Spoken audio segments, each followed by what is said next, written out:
श्री सच्चिदानंद सद्गुरु साईनाथ महाराज की जय. सच्चिदानंद सद्गुरु भरद्वाज महाराज की जय. குருதேவ தத்தா.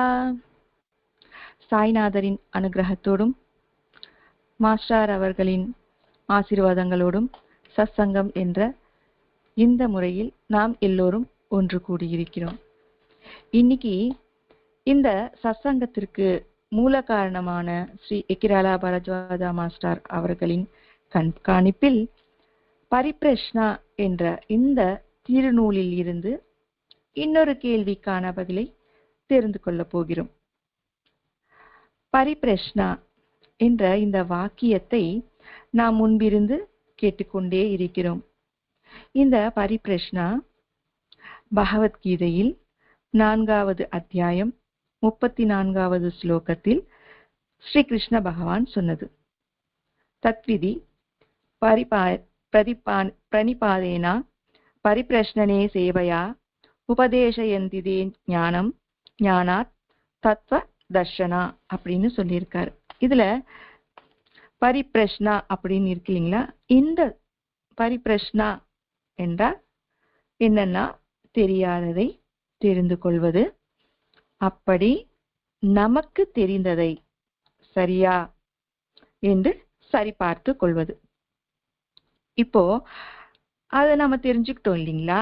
அதை ஒவ்வொரு முறையும் நாம சிந்தித்து நமது வாழ்க்கையில்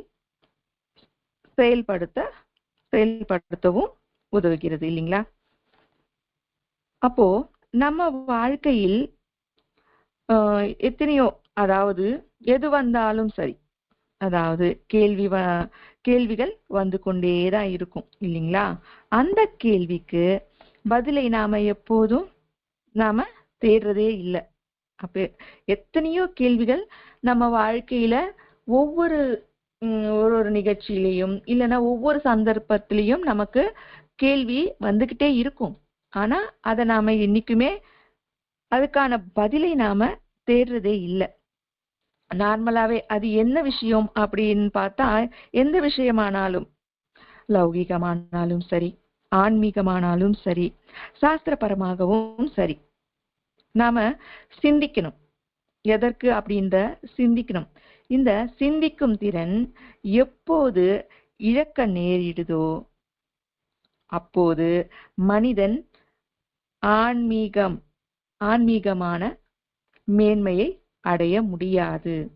அது இழந்திடும் போது நாம ஆன்மீகமா மேன்மை அடைய முடியாது. அப்போ ஆன்மீகத்துல மேன்மை அடைய வழி என்ன அப்படின்னு நாம பார்த்தோம்னா, ஆன்மீகம் என்றால் என்ன நமக்கு தெரிந்த வழி என்ன பண்ணுவோம்? நம்ம பூஜை செய்யறது, கோவிலுக்கு போறது, அதுதான் ஆன்மீகம் அப்படின்னு நாம நினைச்சுக்கிட்டு இருக்கோம். ஆனா அது அல்ல ஆன்மீகம். ஆன்மீகம் என்றால் நம்மை நாம் மேம்படுத்தி கொள்வது, நம்மை நாம் அறிந்து கொள்வது. அதுதான் முதல் படி. சரிங்களா? அதற்குதான் நாம முதல் படி. அதுக்கு நாம முதல் படியா என்ன பண்றோம் அப்படின்னா, பூஜை விதானம் செய்யறோம் இல்லைங்களா?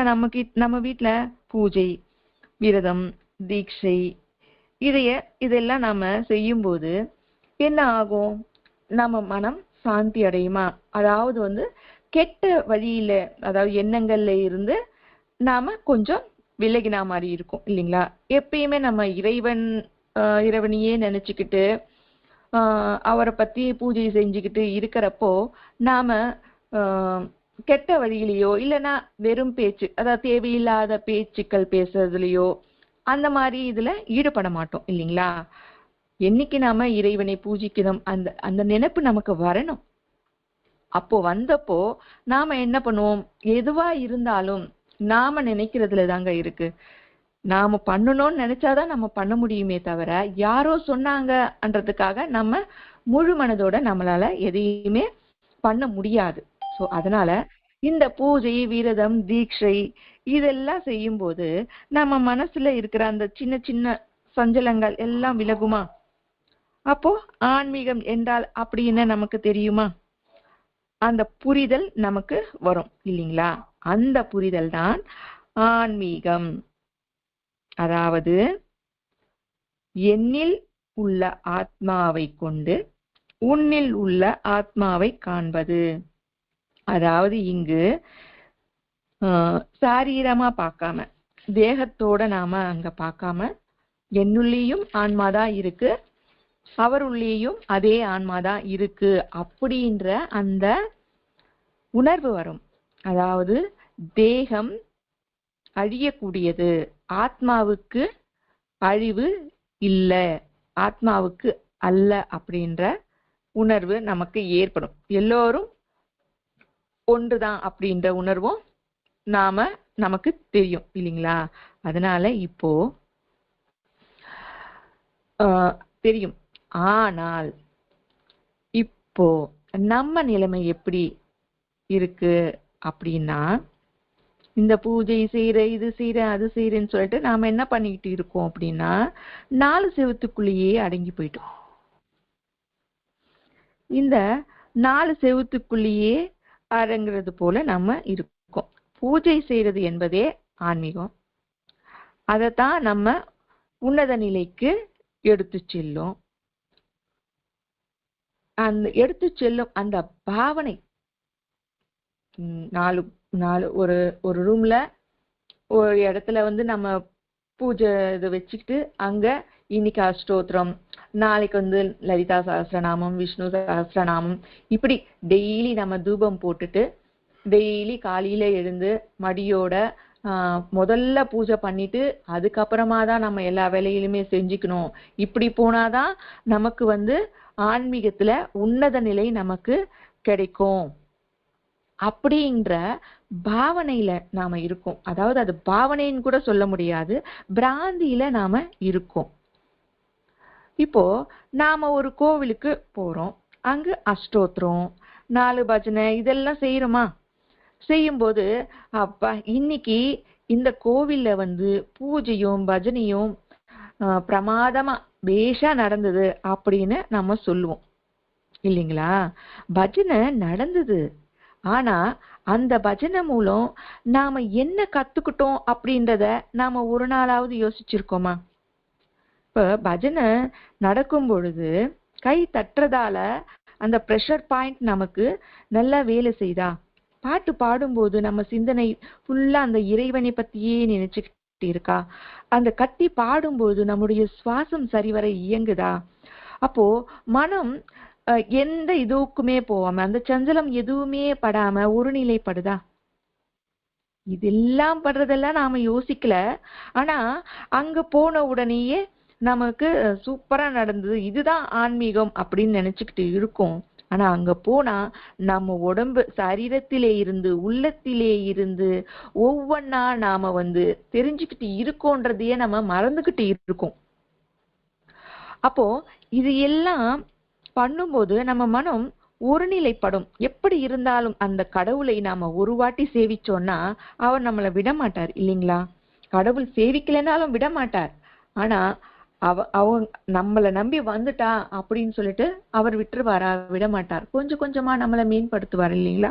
அப்போ ஒரு நிலை படும்பொழுது, அதாவது நம்ம மனம் ஒரு நிலை படும்போது அங்க எல்லாருமே சமம் அப்படின்ற உணர்வு நமக்கு ஏற்படுது. அப்போ அங்க என்ன நடக்கும் அப்படின்னா ஆத்ம சந்தேஷம் நடக்கும், ஏற்படும். சரிங்களா? எங்க அப்படின்னா நமக்கு உள்ளே அப்படின்னா நமக்கு உள்ளே என்ன இருக்கு? மனசு. இந்த மனசு என்ன நினைச்சாலும், அதாவது நான் இதுக்கு முன்னாடியே சொன்னேன் இல்லைங்களா, நம்ம மனசு என்ன நினைக்கிறதோ அதை தான் நம்ம செய்ய முடியும் அப்படின்னு. இந்த மனசுங்கிறது நாம முன்னேறவும் முடியும், இல்ல அது சரியவும் வைக்கும். அந்த மனசு முன்னேற வைக்கவும் முடியும், ஆனா சரிய வைக்கவும் முடியும். அதுக்குதான் காலத்துல பெரியவங்க என்ன சொல்லியிருக்கான்னா, மன ஏவா மனுஷ்யானாம் காரணம் பந்தக மோக்ஷயக அப்படின்னு சொல்லியிருக்காங்க. உன் மனமே காரணம், பந்தமானாலும் மோட்சமானாலும் அப்படின்னு சொல்லியிருக்காங்க. அப்போ இந்த மனம்தான் காரணம் அப்படின்னா நல்லதுக்கும் இந்த மனம்தான் காரணம், கெட்டதுக்கும் இந்த மனம்தான் காரணம். அப்போ நல்லது நாம நினைப்போமா இல்ல கெட்டது நாம நினைப்போமா? எல்லாரும் நல்லதுதான் நினைப்போம். யாரும் துக்கத்தையோ கஷ்டத்தையோ நாம கேட்க மாட்டோம் இல்லைங்களா? எல்லோரும் நல்லதே நடக்கணும் அப்படின்னு தான் நம்ம கேட்போம். அப்போ நல்லதே நடக்கணும் அப்படின்னும் போது அந்த நல்லதுக்கு தேவையான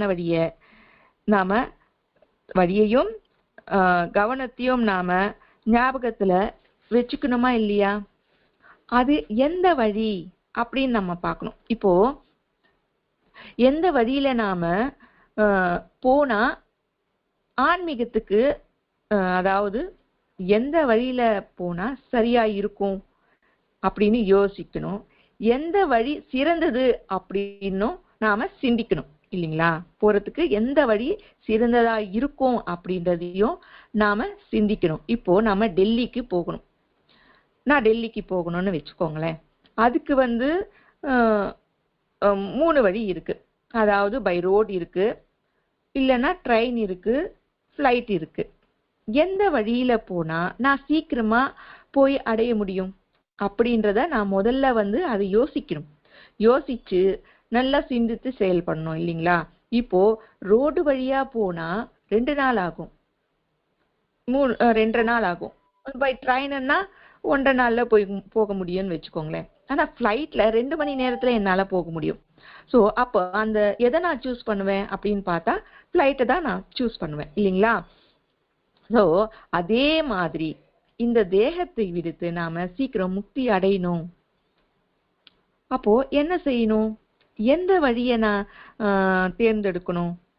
எந்த வழி போக வேண்டுமோ அந்த வழியை நான் தேர்ந்தெடுக்கணும் இல்லையா? அப்போ நான் போக வேண்டிய வழி எந்த வழியா இருக்கும்? இந்த ஆன்மீகம்.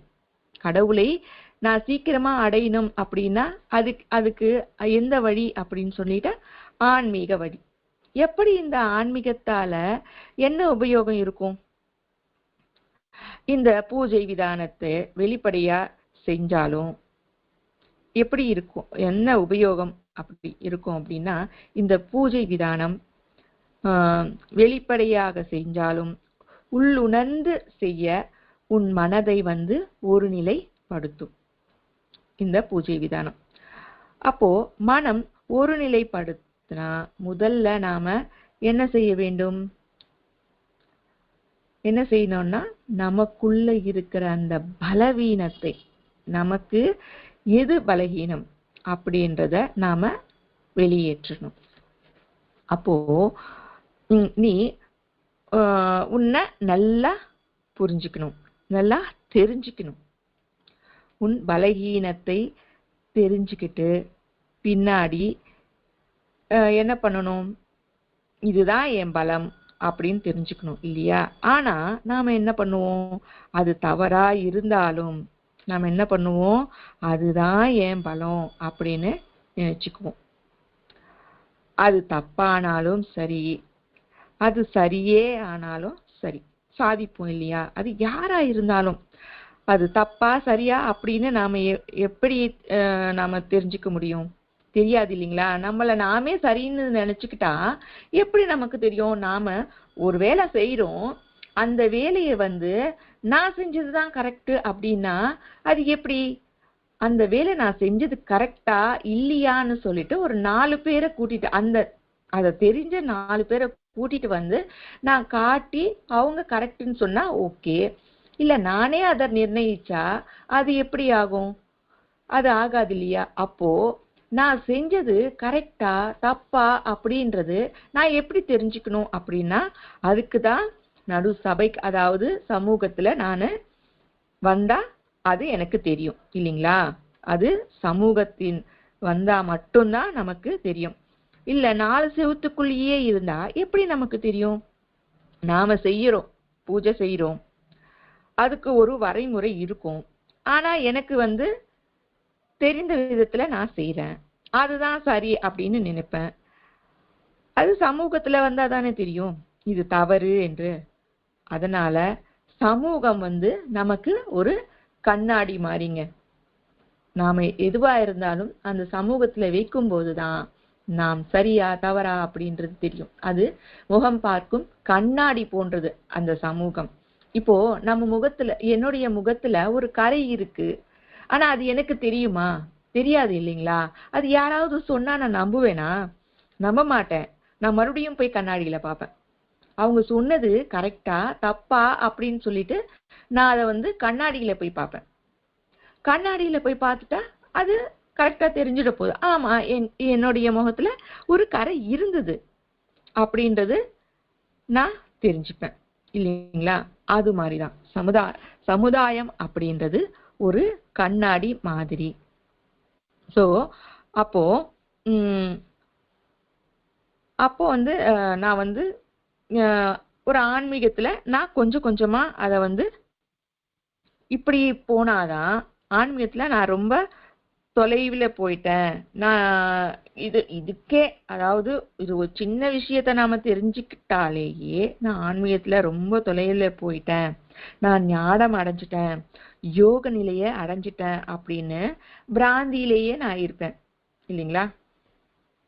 கொஞ்சம் அதாவது 2-3 வாட்டி கடவுளனையே நினைச்சுக்கிட்டு ஒரு 10 நாள் அவரையே நினைச்சுக்கிட்டு இதுலயே இருந்துட்டு 2-3 நாள் கோவப்படாமையோ இதுவெல்லாம் செஞ்சுட்டாவே நான் ஆன்மீகத்துக்கு போயிட்டே இருக்கேன், ஈஸியா நான் போயிட்டேன் அப்படின்னு அந்த பிராந்திலேயே நான் இருக்கிறேன்.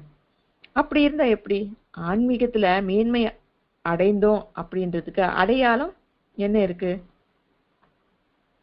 ஒன்றேதான். எல்லாரிடமும் இருப்பது ஒரே தத்துவம். ஒரே தத்துவம் தான். எல்லா ஜீவராசிகளும் ஒன்றாக பாவித்து மனிதனை மனிதனாக கௌரவிப்பதுதான். அப்படி கௌரவிக்கும் போதுதான் ஆன்மீகத்துல நாம சற்று முன்னேறின மாதிரி ஆகும் இல்லைங்களா? நாம மனுஷனா மதிக்கணும். நம்மள இருக்கிற அதே கடவுள் தான் அவரிலையும் இருக்காரு அப்படின்றத நாம தெரிஞ்சுக்கணும். என்னை போலதான் அவனும், எனக்கு கிள்னா வலிக்கும்னா அவனுக்கு கிள்னா கூட வலிக்கும் அப்படின்றத நான் புரிஞ்சுக்கணும். என்ன எப்படி அவன் மதிக்கணும்னு நான் நினைக்கிறேனோ அதே மாதிரி நானும் அவனை மதிக்கணும். இந்த நிலை, அதாவது இந்த மாதிரி மனம் நமக்கு வரணும். அப்படி வந்தாதான் நாம கொஞ்சமாவது அந்த ஆன்மீகத்துல முன்னேறின மாதிரி ஆகும் இல்லைங்களா? சுயநலமும் இருக்கக்கூடாது இல்லைங்களா? சுயநலம் அப்படி என்பதே இல்லாம இருக்கணும். தன்னலமன்றி நாம செய்வதே ஆன்மீகம். சுயநலம் இல்லாமல், அதாவது தன்னலமின்றி செய்வதே ஆன்மீகம் அப்படின்னு சொல்றாங்க. எதுனா இப்போ நான் ஒரு வேலை செய்யறேன்னா அது எனக்கு இன்னைக்கு நான் அதை செய்யறேன், அதனால எனக்கு நாளைக்கு ஒரு பலன் வரும் அப்படின்னு அந்த பலனை எதிர்பார்க்காமல் தன்னலமின்றி ஒரு சேவை நான் செய்ய வேண்டும். சேவை செய்தாலும் அந்த சேவைக்கு பலன் எதிர்பார்க்க கூடாது. அப்பேற்பட்ட மனம் நமக்கு வரணும். அதுதான் ஆன்மீகம். அதாவது லௌகீகமான அல்பமான சந்தோஷத்துல இருந்து நிரந்தரமான ஆனந்தம் பெறணும் அப்படின்னு பெறுவதே ஆன்மீக மேன்மை. இப்போ கடவுள் எங்கே இருக்கிறார் அப்படின்னு கேள்வி கேட்டுட்டு கடவுள் எங்கு இல்ல அப்படின்ற நிலைக்கு நாம வருவதுதான் ஆன்மீக மேன்மை. இறைவன் எங்கு இருக்கிறார்? இறைவன் எங்கும் இருக்கிறார் என்ற எண்ணம் எப்போது நம் மனதுக்கு தெரிந்து புரிந்து கொள்கிறோமோ அதுதான் ஆன்மீக மேன்மை.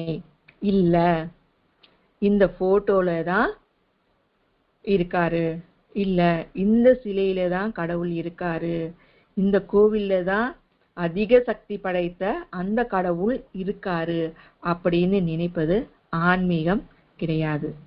அதுக்குதான் சுவாமி விவேகானந்தா சொல்லியிருக்காரு, 4 செவுத்துக்குள்ளேயே இறைவனை அர்ச்சித்து அங்கேயே இறக்காதீர்கள், வெளியே வாருங்கள், அங்கே நடமாடும் இறைவனை காணுங்கள் அப்படின்னு சொல்லியிருக்காரு. இறைவனை காணுங்கள், அவர்களின் சேவை மூலம் நீங்கள் தன்யனாகலாம் அப்படின்னு அவர் சொல்லியிருக்காரு. அதனாலதான் அந்த படம் தான் இறைவன், இந்த சிலைதான் கடவுள் என்ற பாவனை நமக்கு வந்திருக்கு. சோ அதுக்குதான் பாபா இந்த மாதிரியான தவறான பாவனை போக்குறதுக்காக பாபா இந்த பூனையோட உருவத்துல இருப்பது நான், அந்த நாயோட உருவத்துல இருப்பதும் நான், அந்த படத்தில் இருப்பதும் நான் தான், இந்த சிலை ரூபத்தில் அந்த பல்லியின் உருவத்திலும் நானே இருக்கிறேன், அந்த பிச்சைக்காரனின் உருவத்திலும் நானே இருக்கிறேன் அப்படின்னு சொன்னார். இப்படி சொல்றதால என்ன ஆகும்? ஆன்மீக மேன்மைக்கு இது ஒரு சுலபமான சிறந்த வழியாகும் இல்லைங்களா? அதுக்குதான் பாபா எல்லாரிடத்திலையும் இருக்கார் கடவுள் அப்படின்றத அவர் இந்த மாதிரி எல்லாருக்குமே புரியுற மாதிரி, இப்போ எல்லா இடத்துலயும் அதாவது எல்லா ஜீவராசிகளிலும் கடவுள் தான் இருக்கிறார் அப்படின்னு சொல்றதுக்கு எவ்வளவு நேரம் ஆகும்? ஆனா நான் இந்த மரமண்டைக்கு எனக்கு ஏறாது இல்லைங்களா, நான் எப்படி ஏத்துக்குப்பேன்? அது எப்படி பூனையில போய் கடவுள் இருப்பாரு, அந்த பலியில எப்படி கடவுள் இருப்பாரு அப்படின்னு தானே இந்த மரமண்டை யோசிக்கும். என்னுடைய மண்டையில இருக்கிற அந்த புத்திக்கு எட்டாது இல்லைங்களா? அதனால அவர் என்ன பண்ணினார், நான் இருக்கேன் அப்படின்னு சொன்னார் பாபா. அப்போ பாபான்னா எனக்கு ரொம்ப பிடிக்கும் இல்லைங்களா? அப்போ அதுல நான் இருக்கேன்னு சொன்னா, அப்போ நான் பாபாவை நேசிக்கிறேன்னா அந்த பூனையும் நேசிப்பேன் இல்லையா, அந்த நாயையும் நேசிப்பேன் இல்லையா? அப்போ இந்த மாதிரி சின்னதா நேசிக்கும் போது எல்லார்கிட்டயும் அன்பா பழகணும் அப்படின்ற அந்த புத்தி தானாவே எனக்கு வந்துரும். சோ இததான் அவர் சுலபமா எல்லார்கிட்டயும் அவர் பரப்பினார். இப்படி சொன்னாதான் இவங்க ஏத்துப்பாங்க அப்படின்றதுக்காக தான் பாபா அந்த பூனை உருவத்திலும் அந்த போட்டோவிலும் அந்த நாயின் உருவத்திலும் நானே இருக்கேன் அப்படின்னு சொல்லிட்டு நமக்கு எப்படி, அதாவது என்ன சொல்லணும்னா வாழைப்பழத்தை உரிச்சி நமக்கு வாயிலேயே வைக்கிறார். அவ்வளவு சுலபமா நாம அதை கத்துக்கிட்டு நாம மேன்மை அடையணும் அப்படின்ற தவிப்பு அவருக்கு என்னைக்குமே இருந்துட்டே இருந்தது இல்லைங்களா? அதனாலதான் அது ஒரு சுலபமான வழியா இருந்தது. அவர் ஆன்மீகமா நாம மேன்மை ஆகணும் அப்படின்றதுக்காக ஒரு சுலபமான வழியை நமக்கு பாபா காட்டி சென்றிருக்கிறார். சோ அதனால நாம இந்த மாதிரி எல்லா ஜீவர்களையும் நாம நேசிக்கணும். ஒரே ஒரு இடத்துலதான் கடவுள் இருக்காருன்ற நம்பாம இந்த இயற்கையே நமக்கு கடவுள் அப்படின்ற ஞானம் நமக்கு வரணும். சரிங்களா? ஒரு வாட்டி மாஸ்டர் அவங்க கிட்ட ஒரு பெரிய பண்டிதர் ஒருத்தர் வந்தாராம். அவர் என்ன பண்ணினாருன்னா, இந்த புத்தகத்துல அங்க நிறைய புத்தகம் இருந்தது, அந்த புத்தகத்துல இருக்கிற சாராம்சம் என்ன, எனக்கு கொஞ்சம் படிச்சு சொல்லுங்க, நான் தெரிஞ்சுக்கணும் அப்படின்னு அவர்கிட்ட கேட்டாராம். அப்போ மாஸ்டர் அவங்க என்ன சொன்னாங்கன்னா, இதெல்லாம் எதுக்குங்க, நீங்க ஒரு சத்குருவினோட பாதங்களை பிடித்து கொண்டால் சர்வமும் உங்களுக்கு சித்திக்கும் அப்படின்னு சொன்னாராம். சத்குரு பாதம் அப்படின்னு சொன்னார். எத்தனையோ குருக்கள் இருக்கிறாங்க, அதாவது குரு வேறு சத்குரு வேறுங்க. சரிங்களா? அந்த குருவுல நிறைய குரு இருக்காங்க. வாச்சக குரு, சூச்சக குரு, பரமகுரு, விசித்த குரு அப்படின்ட்டு நிறைய குருக்கள், எல்லாரும் குருக்கள் தான். ஆனா இது மாதிரி நிறைய குருக்கள் இருக்கிறாங்க. ஆனால் நாம பரமகுருவை அடைந்தால், எத்தனையோ குருக்கள் இருந்தாலும் நாம் பரமகுருவை அடைந்தால் இந்த சாஸ்திரங்கள் தேவையில்லை. சரிங்களா? ஏங்க இந்த புத்தகங்கள் எல்லாம் நான் படிக்க கூடாதா அப்படின்னு நமக்கு நாமே கேள்வி கேட்டுக்கணும். சரிங்களா? நமக்கு நாமே கேள்வி கேட்டுக்கிட்டோம்னா என்ன ஆகும்? ஏன்னா சகல சாஸ்திர சாரங்க புத்ரு சத்குரு இல்லைங்களா, சகல தீர்த்தங்கள் அவர் சந்நிதியிலேயே இருக்கும். சத்குரு பாத தீர்த்தமும் பருகினால் சர்வ தீர்த்தத்திலும் எல்லா தீர்த்தத்திலையும் குளித்த அந்த புண்ணியம் நமக்கு கிடைக்கும். அதையே தான் பாபாவும் தன்னுடைய பாதத்துல கங்கை நீரை கொண்டு வந்தார் இல்லைங்களா, தன் பாதத்தினால வரவழைச்சார். சோ இந்த பாவனையோடு ஆன்மீக மேன்மை அடைவது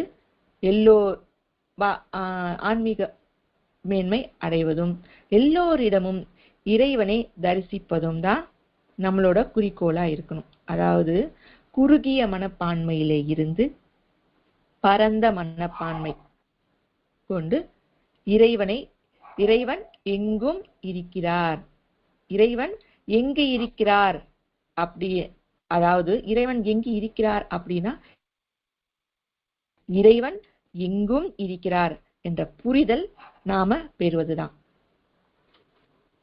இந்த அல்பமான விஷயங்களிலும் நம் மனதை செலுத்தாமல் நிரந்தரமான ஆனந்தத்தை பெறும்போதுதான் உண்மையான ஆன்மீகத்தில் உள்ளோம் என்ற அர்த்தம்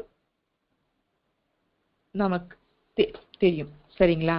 அதேதான் திருமூலரும் சொல்லியிருக்கார். திருமூலர் என்ன சொல்லியிருக்கார் அப்படின்னா, நாம சிவனடியார்கள்ல இவரும் ஒருத்தர். அவர் தன்னை அறிந்திட தனக்கோர் கேடில்லை, தன்னை அறியாமல் தானே கெடுகிறான், தன்னை அறியும் அறிவினை அறிந்த பின்னே தன்னை அர்ச்சிக்கத்தான் இருந்தானே அப்படின்னு சொல்றார். தன்னை அறிந்திட தனக்கோர் கேடில்லை அப்படின்னு சொல்றார். முதல்ல நம்மளை நாம தெரிஞ்சுக்கணும், நாம யார் அப்படின்றத நாம தெரிஞ்சுக்கணும். அத நாம தெரிஞ்சுக்கிட்டோம்னா நமக்குள்ளேயே அந்த கடவுள் இருக்கிறார் அப்படின்றத நாம தெரிஞ்சுப்போம். நம்மள இருக்கிற அந்த கடவுள் தான் எல்லார்கிட்டையும் இருக்காரு. அப்போ நம்மை நாமே தன்னை அறியும் அறிவினை அறிந்த பின்னே தன்னை அர்ச்சிக்கத்தான் இருந்தானே அப்படின்னு சொல்றாங்க. அப்போ நம்மளை எப்படி நாம நேசிக்கிறோமோ அதே மாதிரிதான் மற்றவங்களையும் நேசிப்போம். அப்போ முதல்ல கடவுள் நம்மிலேயே இருக்கிறார், அதை நாம மேம்படுத்தி கொள்ளணும். நாம மேன்மை அடைந்தோம்னா ஆன்மீகத்துல நாம அதுதான் மேன்மை அடைகிறது என்ற அர்த்தம் அப்படின்னு சொல்லிட்டு திருமூலர் சொல்றார். சரி, இப்படி எத்தனையோ கேள்விகள் நம் மனசுல வந்து கொண்டே இருக்கும் இல்லைங்களா, ஏன் எதனால அப்படின்னு சொல்லிட்டு. அப்போ இது போன்ற கேள்விகளுக்கு மாஸ்டர் அவர்கள் அன்று கடிதத்தின் மூலம் பதில் அளித்தார். மாஸ்டர் அவர்கள் அவர் அளித்த பதில்களின் பேடுகளே ஒன்று சேர்ந்து பரிபிரஷ்னா என்ற புத்தக வடிவில் மாஸ்டர் அவர்கள் நமது சந்தேகங்களுக்கு பதில் அளித்து கொண்டிருக்கிறார் இந்த சத்சங்கத்தின் வாயிலாக. சரிங்களா? இப்போ இறைவன் மனிதன் எல்லாரையும் ஒரே விதமாக தான் பிறக்க வைத்திருக்கார். ஆனா ஏன் ஒவ்வொருத்தரும் ஒவ்வொரு விதமா இருக்கிறாங்க? நான் எதுக்கு இப்படி இருக்கேன், என் தம்பி வேற மாதிரி ஏன் அப்படி இருக்கான், என் தாய் வேற மாதிரி இருக்காங்க, என் தந்தை வேற மாதிரி இருக்காங்க, அதாவது குணங்கள்ல நான் சொல்றேன். அக்கா வேறொரு விதமா இருக்காங்க. ஏன் இருக்கணும்? எல்லாரும் ஒரே மாதிரி இருக்கலாம் இல்லைங்களா? இறைவன் எல்லோரையும் ஒரே மாதிரியான புத்தியை கொண்டுதானே படைத்தார். இருந்தும் அவரவர் சுபாவம் ஆலோசனையை பொறுத்து அவரவர்கள் அப்படி நடந்துக்கிறாங்க இல்லைங்களா? எல்லாருக்கும் ஒரே புத்தி கொடுத்தாலும் அவங்கவுங்களுக்கு கொடுத்த புத்திய சிலர் அத பயன்படுத்திக்கிறாங்க, சிலர் பயன்படுத்தாம அப்படியே வச்சிருக்காங்க, இன்னொரு சிலர் எக்ஸ்ட்ராவா பயன்படுத்துறாங்க. சரிங்களா? அதுதான் அவங்கவுங்க சுபாவப்படி ஆலோசனை பொறுத்து அவங்க நடந்து கொள்றாங்க. கடவுள் ஒரே மாதிரி புத்தியை தான் கொடுத்திருக்காரு, அதுல எந்தவித மாற்றமும் இல்லை. ஆனால் அதை கையாளும் விதம் தான் ஒரு மாதிரி இருக்கு இல்லைங்களா? நான் ஒரு மாதிரியும், என் தங்கை ஒரு மாதிரியும், என் அண்ணன் ஒரு மாதிரியும், என் தம்பி ஒரு மாதிரியும், இப்படி எல்லாரும் ஒவ்வொரு அவர்களுக்கு ஏற்றாற் போல அவங்க இருக்காங்க. இது தப்பு யாருடையது அப்படின்னு பார்த்தா இறைவனுடையதா அப்படின்னு நம்ம பார்த்தா இல்ல.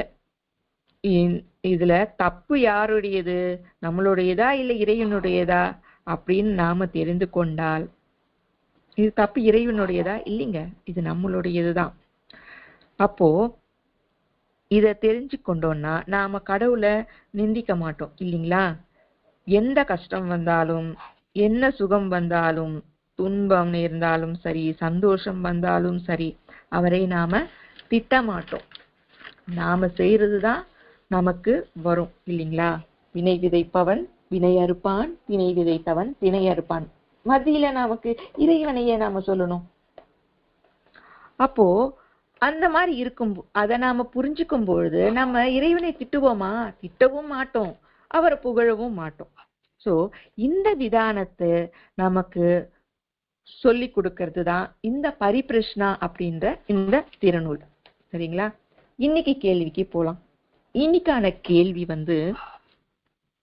குடும்ப கட்டுப்பாட்டின் மூலம் அரிதான மானிட ஜென்மத்திற்கு வாய்ப்பில்லாமல் செய்கிறீர்கள், ஆகையால் அது பாவம் என்று பெரியவர்கள் கூறினர், உண்மையா அப்படின்னு இங்க கேக்குறாங்க. அதாவது நமக்கு நாமே மனித இனத்தை அழித்து கொண்டிருக்கிறோமா? இல்ல.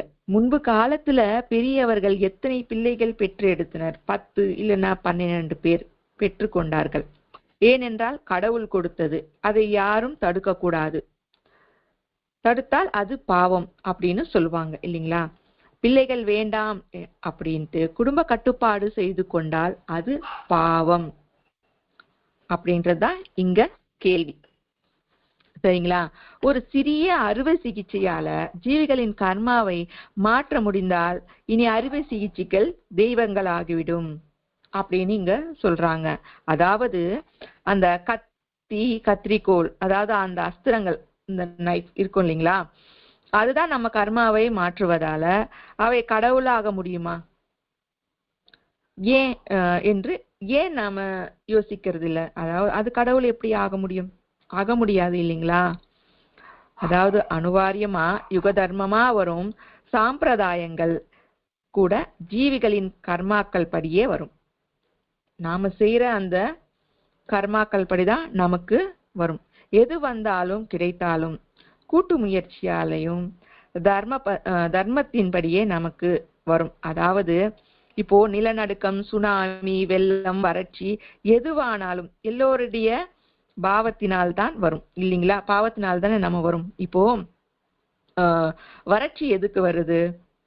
காடுகள், அதாவது இப்போ சின்ன தவறுகள் செய்தா யாருக்கும் எதுவும் வராதுங்க. நம்ம வீட்டுல நம்ம பெரியவர்கள், ஒரு குடும்பம்னா அந்த குடும்பத்துல இருக்கிறவங்க ஒரு 10 பேர் ஒரு தவறு செஞ்சா அதுக்கான கர்ம பலன் அந்த குடும்பத்துல இருக்கிறவங்களுக்கு வரும் இல்லைங்களா? அது மாதிரிதான் இங்க சொல்றாங்க. அதாவது ஒரு காடு இருக்கு, அந்த காட்டுல ஒரு மரத்தை வெட்டினா ஒன்னும் ஆக போறது இல்ல இல்லைங்களா? அதே அந்த காட்டுல ஒரு 10 மரத்தை மட்டும் விட்டுட்டு மீதி எல்லா மரத்தையும் நம்ம வெட்டிட்டோம்னு வச்சுக்கோங்களேன், என்ன ஆகும்? மழை வராது இல்லைங்களா? மழை வராம என்ன ஆகும்? வறட்சி வரும். அந்த வறட்சி யாருக்கு வருது? எல்லாருக்குமே தானே வருது. இப்போ ஒரு 10-15 பேர் சேர்ந்துதானே அந்த மரத்தை வெட்டினாங்க. ஒருத்தர் வெட்ட முடியுமா? ஒருத்தர் வெட்டா ஒரு மரம் தான் வெட்ட முடியும். ஆனா ஆயிரக்கணக்கான பேர் சேர்ந்து அந்த காட்டை அழிச்சதாலதான் அந்த 1000க்கு மேல இருக்கிறவங்க அந்த வறட்சியா அவங்க அனுபவிக்கணும் இல்லைங்களா? இப்போ மண்ணை எடுக்கிறோம், ஆத்து மணல் எடுக்கிறோம். அந்த ஆத்து மணல்ல ஒரு வண்டி மணல் எடுத்தா ஒண்ணுமே ஆக போறது இல்ல. ஆனா ஒரு வண்டின்னு சொல்லிட்டு 1000 தடவை நாம எடுத்தோம்னா அந்த ஆத்துல தண்ணி தங்குமா? தங்காது. மண்ணரிப்பு வரும், நிலநடுக்கம் வரும் இல்லைங்களா? அதேதான் சொல்றாங்க இங்க. எது வந்தாலும் சரி, ஒரு சின்ன ஒரு தவறு செய்யறதால எல்லாருக்கும் வராது. ஆனா நிறைய பேர் பாவம் செய்யற அந்த கர்மா தான் நமக்கு இங்க வருது. அததான் இவ்வளோ இதுவா சொல்றாங்க. சோ அந்த மாதிரி இருக்கிறச்ச ஒருவர் இருவர் செய்ததால வராது.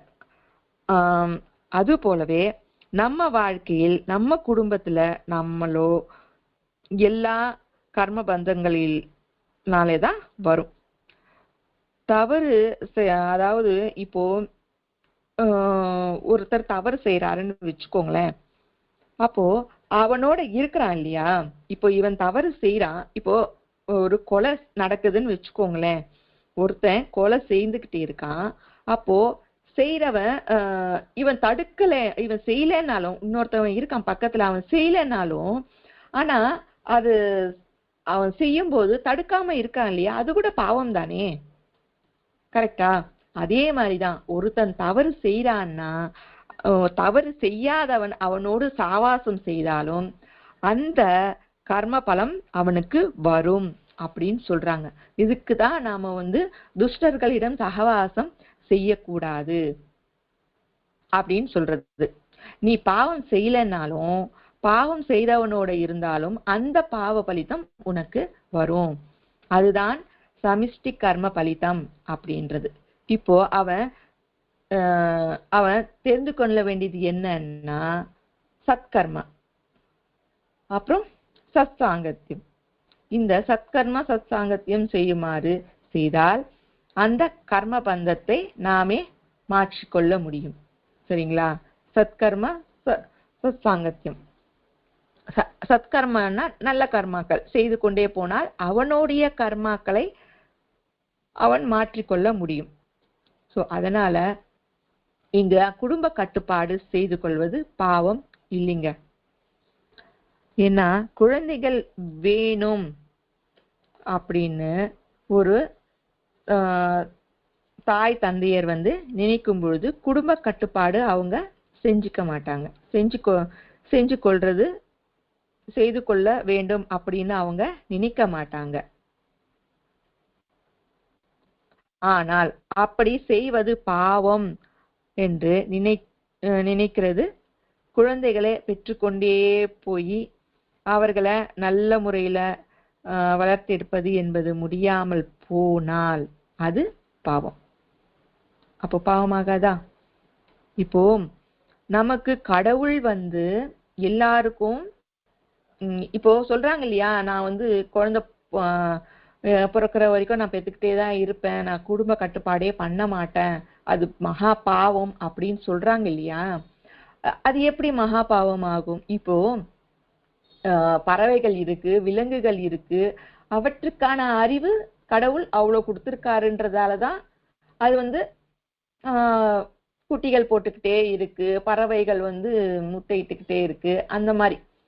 ஆனா கடவுள் மனிதர்களுக்கு பிரத்யேகமா அறிவு கொடுத்திருக்கான் இல்லையா.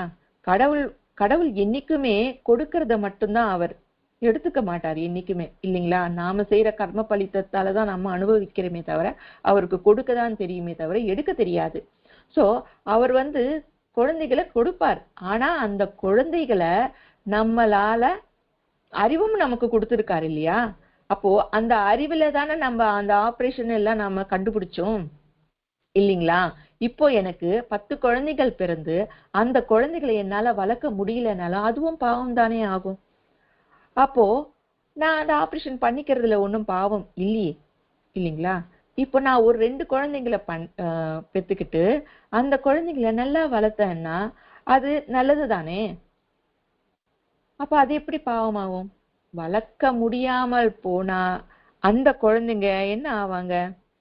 சரியான முறையில அவங்கள வளர்க்க முடியலன்னா அவங்க என்ன ஆவாங்க? சமுதாயத்துல தீயவர்களா மாறதுக்கு அவகாசம் இருக்கு, இல்லைங்களா? அவங்களுக்கு இப்போ 10 குழந்தைகளை நாம பெத்து எடுக்கிறோம். அந்த 10 குழந்தைகளை நம்மளால வளர்க்க முடியாது, நம்ம கிட்ட அவ்வளோ காசு இல்லை. அப்போ அவங்களுக்கு சரிவர ட்ரெஸ்ஸும் வாங்கி கொடுக்க முடியாது, அவங்களுக்கு சாப்பாடும் அவங்களுக்கு தேவையான உணவையும் நம்மளால கொடுக்க முடியாதுங்கிறச்ச ஒரு பிள்ளை பிச்சை எடுக்கும், ஒரு பிள்ளை திருடி சாப்பிடும், இன்னொரு பிள்ளை கொலை செய்து பணம் பறிக்கும், இன்னொரு பிள்ளை பிட் பேக்கெட் அடிக்கும்.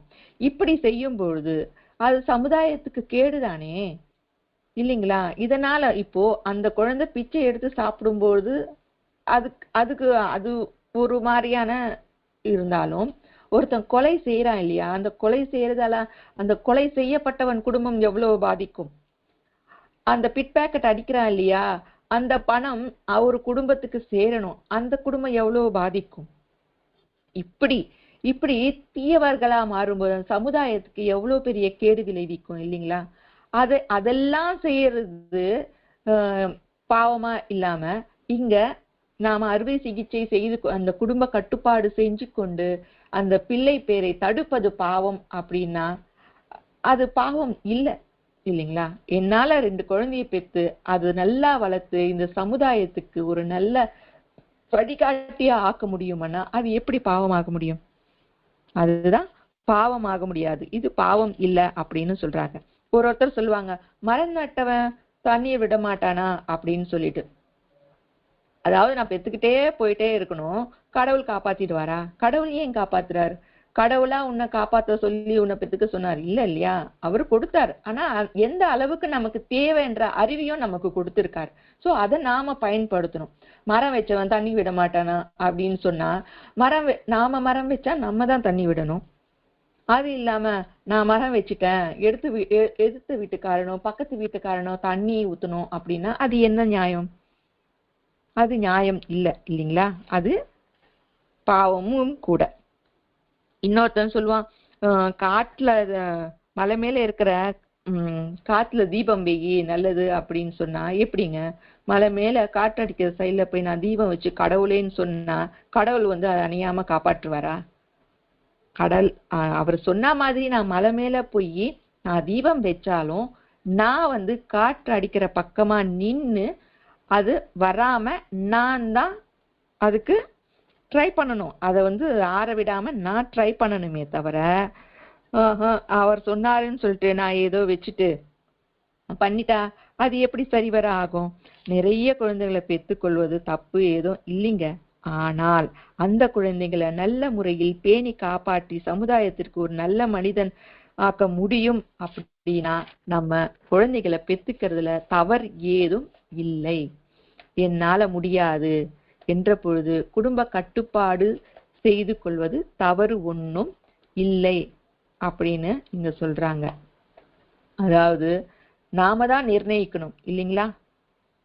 நிர்ணயிக்கிறதும் நாம தான், அதற்கு நிவாரணம் காண வேண்டியதும் நாம தான்.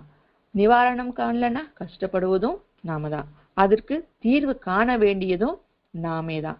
அதுக்காக நம்ம சிந்திக்கணும். சிந்திக்கும் போது அது நமக்கு பாவம் அப்படின்னு தோணாது. குடும்ப கட்டுப்பாடு பாவம் இல்லை அப்படின்னு தம்பதிகள் இருவரும் முடிவு எடுக்கணும். ஏனென்றால் நம்ம அரசாங்கம் இதுக்கு முன்னாடி என்ன சொல்லியிருக்கு, குழந்தைகளை பெற்றுக்கொள்வது தடை இல்லை இல்லைங்களா. அந்த காலத்துல எல்லாம் எந்த விதமான தடையும் இல்லை. ஆனா நம்ம நாட்டின் ஜனத்தொகையை அதிகமான காரணத்தால் கவர்மெண்ட் என்ன ஒரு திட்டத்தை கொண்டு வந்தது, அது என்ன, நாம் இருவர் நமக்கு இருவர் அப்படின்ற ஒரு திட்டம் கொண்டு வந்தது இல்லைங்களா.